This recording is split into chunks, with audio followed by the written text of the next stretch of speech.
नमस्कार मित्रों, पीसीएस पाठशाला में आप सभी का स्वागत है। यूपी मुख्य सहिका youth competition times practice set चल रहा है। यह प्रैक्टिस सेट संख्या 23 है। अगर इसके पहले का वीडियो अगर आप लोगों ने नहीं देखा है तो प्लेलिस्ट में जाइएगा। यूपी मुख्य सहिका youth competition times practice set के नाम से प्लेलिस्ट बनी हुई है। प्लेलिस्ट में जाइए और सभी वीडियो को देखिए। आइए शुरुआत करते हैं। प्रश्न संख्या 51 देखिएगा। शैशवावस्था का सबसे महत्वपूर्ण समायोजन है।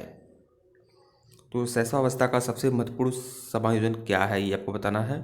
तो डी ऑप्शन सही है। उपरोक्त सभी मतलब तापमान परिवर्तन, श्वास लेना, चूसना और निगलना, ये सभी इसके महत्वपूर्ण समायोजन है। मतलब यह सब क्रिया शैशवावस्था में होती है।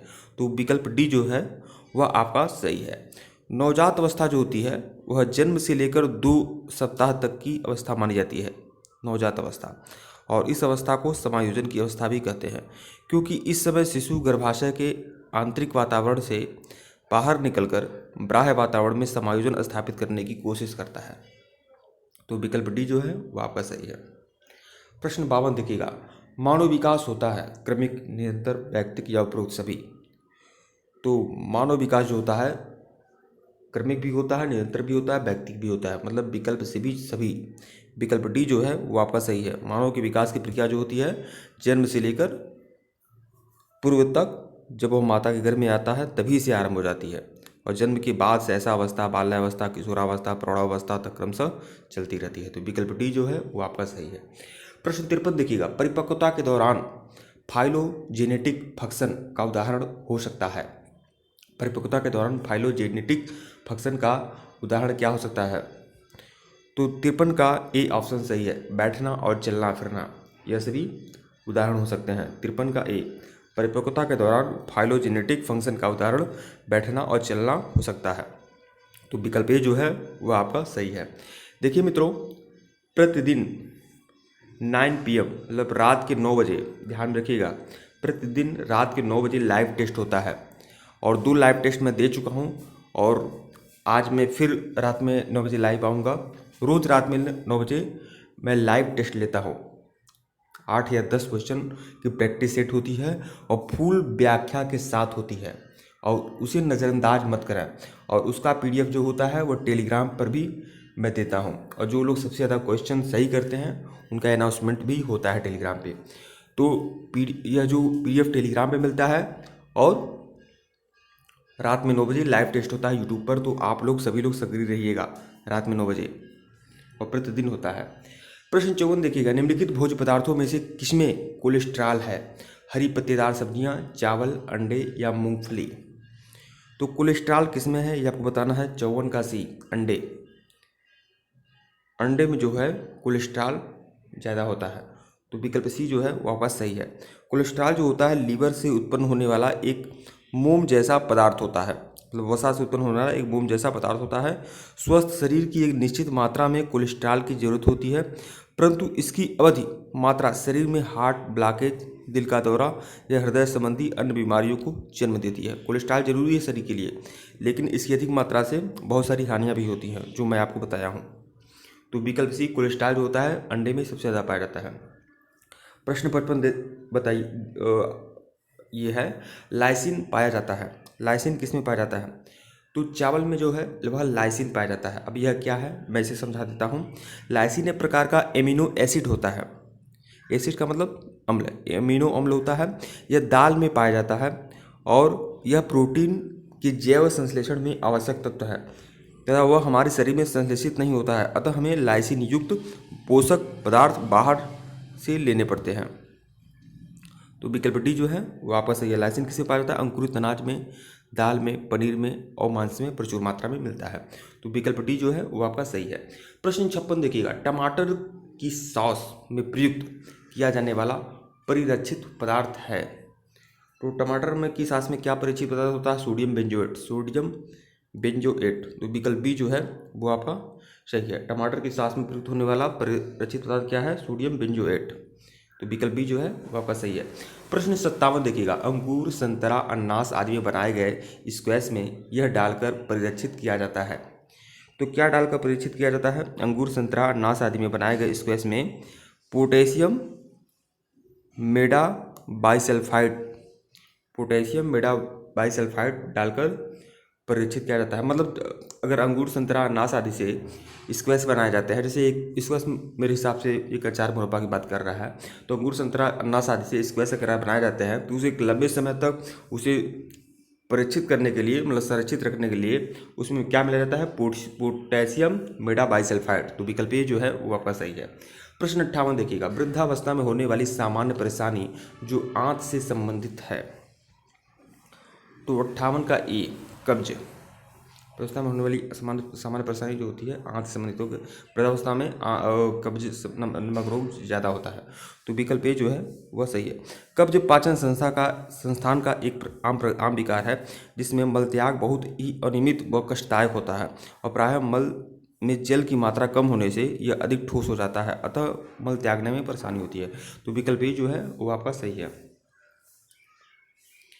प्रश्न 59 देखिएगा, 1 से 3 वर्ष या 4 से 6 वर्ष के बालक के लिए ICMR द्वारा कितनी कैलोरी ऊर्जा दैनिक निर्धारित की गई है। तो यह ऊर्जा क्रमशः 1200 और 1500, मतलब 1 से 3 वर्ष के लिए 1200 कैलोरी और 4 से 6 वर्ष के लिए 1500 कैलोरी ऊर्जा निर्धारित की गई है। तो विकल्प एक जो है वह आपका सही है, विकल्प ए जो है वह आपका सही है। प्रश्न 60 देखिएगा, निम्नलिखित में से कौन एक ज्ञानात्मक पक्ष के उद्देश्यों में सम्मिलित नहीं है। ज्ञानात्मक पक्ष के उद्देश्यों में कौन सम्मिलित नहीं है। तो अभिवृत्ति जो है ज्ञानात्मक पक्ष के उद्देश्यों में शामिल नहीं है। प्रश्न 61 देखिएगा, बुद्धि की क्रिस्टेलाइट बनाम फ्लूइड सिद्धांत किसके द्वारा प्रतिपादित किया गया। तो यह किसके द्वारा प्रतिपादित किया गया। तो रेमंड बी कैटल के द्वारा प्रतिपादित किया गया, रेमंड बी कैटल के द्वारा। तो बुद्धि की क्रिस्टेलाइट बनाम फ्लूइड सिद्धांत किसके द्वारा प्रतिपादित किया गया। तो रेमंड बी कैटल के द्वारा प्रतिपादित किया गया। बुद्धि की जो क्रिस्टेलाइट बनाम फ्लूइड सिद्धांत जो है वह रेमंड बी कैटल के द्वारा प्रतिपादित किया गया। प्रश्न 62 देखिएगा, भाषा के अध्ययन में सतह संरचना और गहरी संरचना शब्दों को किसके साथ संबंधित किया जा सकता है। तो नाम चोम्स्की के द्वारा। तो विकल्प बी जो है वो आपका सही है। ये नाम चोम्स्की जो है, इनके सिद्धांत के अनुसार बच्चों में भाषा को सीखने की क्षमता जन्मजात होती है और सतह संरचना भाषा का वह रूप है जो गहरी संरचना पर आधारित है। गहरी संरचना वाक्य की अर्थ का प्रतिनिधित्व करती है।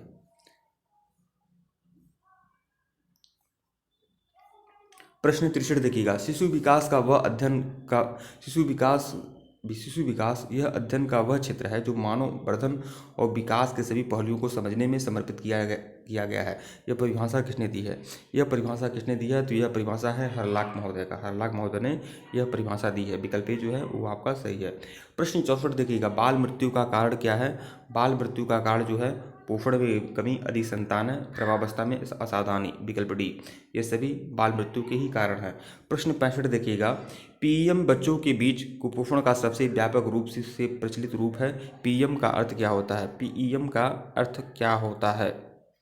तो पीएम का अर्थ होता है प्रोटीन, एनर्जी, माल्ट न्यूट्रिशन। तो विकल्प ए जो है वह आपका सही है। 65 का ए जो है आपका सही है। प्रश्न 66 देखिएगा, घरेलू स्तर पर जल को शुद्ध करने की उपयुक्त विधि है। 66 का ए, उबालना। उपयुक्त विधि क्या है, उबालना है। घरेलू स्तर पर जल को शुद्ध करने की उपयुक्त विधि क्या है, उबालना है। अशुद्ध जल को शुद्ध करने के लिए 3 प्रकार की विधियों का अपनाया गया है। ये विधियाँ भौतिक विधियाँ, यांत्रिक विधियाँ या रासायनिक विधियाँ हैं। अशुद्ध जल को शुद्ध करने की जो भौतिक विधि के अंतर्गत जल को उबाला जा सकता है। तो विकल्प ए जो है वो आपका सही है। प्रश्न 67 देखिएगा, एक गर्भवती माता के लिए कितने लौह की आवश्यकता होती है, मतलब कितना आयरन की आवश्यकता होती है गर्भवती के लिए। तो विकल्प सी, 38 मिलीग्राम आयरन की आवश्यकता होती है, लोहे की आवश्यकता होती है 38 मिलीग्राम। गर्भस्थ शिशु के शरीर में रक्त या हीमोग्लोबिन निर्माण के लिए लोहा आवश्यक होता है। गर्भस्थ शिशु लोहा माता के शरीर से अवशोषित करता है। यदि माता के आहार में पर्याप्त, जो गर्भस्थ शिशु होता है, सब आयरन तो सबके लिए आवश्यक होता है, लेकिन गर्भस्थ शिशु को आयरन कहाँ से मिलता है, तो माता के शरीर से अवशोषित करता है। यदि माता के आहार में पर्याप्त मात्रा में लोहे तत्व उपस्थित नहीं होता है तो शिशु माता के रक्त से अवशोषित करने लगता है। इसीलिए कहा जाता है कि जो गर्भवती होती है उनको आयरन पर्याप्त मात्रा में लेना चाहिए। 38 मिलीग्राम की आवश्यकता होती है। प्रश्न 68 देखिएगा, पॉलीसैकेराइड से निम्न शर्करा आती है। पॉलीसैकेराइड से निम्न शर्करा आती है, तो उपरोक्त सभी, मतलब पेक्टिन, स्टार्च या ग्लाइकोजन, तो भी सभी होगा। तो विकल्प डी जो होगा वो आपका उपरोक्त सभी। प्रश्न 69 देखिएगा, प्रोटीन मुख्यतः इनमें से किस रूप में अवशोषित किए जाते हैं? प्रोटीन किस रूप में अवशोषित किया जाता है? एमिनो एसिड्स के रूप में, एमिनो एसिड के रूप में किया जाता है। प्रोटीन मुख्यतः जो होता है इनमें से एमिनो एसिड्स के रूप में अवशोषित किए जाते हैं। तो विकल्प सी जो है वो आपका सही है। प्रश्न 70 देखिएगा, भारतीय सार्वभौम प्रतिरक्षण कार्यक्रम के अनुसार एक नवजात शिशु को दिया जाने वाला पहला टीका इनमें से किसने सुरक्षा के लिए है? तो वो है आपका बीसीजी की सुरक्षा के लिए। विकल्प ए जो है वो आपका सही है। भारतीय सार्वभौम प्रतिरक्षण कार्यक्रम के अनुसार एक नवजात शिशु को दिया जाने वाला पहला टीका जो होता है बीसीजी का टीका होता है। तो विकल्प ए जो है वो आपका सही है। प्रश्न 71 देखिएगा, बच्चों के व्यवहार के अध्ययन की कौन सी विधि श्रेष्ठ है? तो यह है अवलोकन। अवलोकन विधि जो होती है वह श्रेष्ठ होती है बच्चों के व्यवहार के अध्ययन के लिए, अवलोकन विधि। तो विकल्प ए जो है यहाँ पर सही है। इसमें बच्चों की दिनचर्या और उनकी मानसिक क्षमता का अवलोकन किया जाता है। प्रश्न 72 देखिएगा, वाटसन के अनुसार शिशु में प्रमुख रूप से पाए जाने वाला संवेग है। तो क्या संवेग शिशु में पाया जाता है? क्रोध, भय और प्रेम, ये सभी शिशु में पाए जाने वाला संयोग है। विकल्प डी जो है आपका सही है। प्रश्न 73 देखिएगा, बृहद स्तर पर प्रयुक्त जीवंत जीवाणु टीका है। तो 73 का डी, बीसीजी का टीका, विकल्प डी। प्रश्न 74 देखिएगा, वीनिंग शुरू होनी चाहिए, वीनिंग जो है वह शुरू होनी चाहिए, तो बी 4 से 6 माह। वीनिंग जो शुरू होनी चाहिए 4 से 6 माह के बीच में। ये वीनिंग क्या है मैं बता दूं। वीनिंग का मतलब होता है शिशु को माँ के दूध के साथ अन्य आहार देना। मतलब जब दूध के साथ कुछ और अन्य आहार भी दिया जा रहा है, रोटी चावल या कुछ भी, तो उसे वीनिंग कहते हैं। तो वीनिंग शुरू होनी चाहिए 4 से 6 माह पर। तो विकल्प बी जो है वो आपका सही है। प्रश्न 75 देखिएगा, आखिरी प्रश्न, स्तनपान संक्रमण रोगों की घटनाएं और समूह कम कर देता है जिससे शिशु का विचलन और मृत्यु दोनों में कमी आती है। तो 75 का ऑप्शन ए सही है, सत्य। यह क्या है? यह जो आपका कथन है यह सत्य है, विकल्प ए। ठीक है मित्रों, वीडियो को लाइक और चैनल को सब्सक्राइब करेगा, टेलीग्राम बिल्कुल ज्वाइन करेगा, लिंक डिस्क्रिप्शन में दिया गया है। और अगर इसके पहले का वीडियो नहीं देखे हैं तो प्लेलिस्ट में जाइए, यूपी मुख्य सेविका youth competition times practice set के नाम से प्लेलिस्ट बनी हुई है, प्लेलिस्ट में जाइए, सभी वीडियो को देखिए और टेलीग्राम बिल्कुल ज्वाइन करिएगा, लिंक डिस्क्रिप्शन में दिया गया है। और प्रतिदिन 9 PM पर डेली लाइव टेस्ट होता है, उसको भी देखिए, और वह लाइव टेस्ट बहुत ज़्यादा ज़रूरी है। और पीसीएस पाठशाला की अपनी भी टेस्ट सीरीज चलती है, वह लाइव टेस्ट नहीं होती है, उसकी भी प्लेलिस्ट है। बहुत सारा मैटर है मित्रों, सिर्फ और सिर्फ मुख्य सेविका के लिए ही। तो 9 PM पर आप जरूर आ जाइएगा।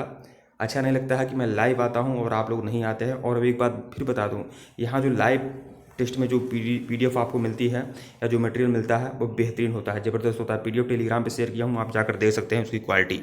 धन्यवाद।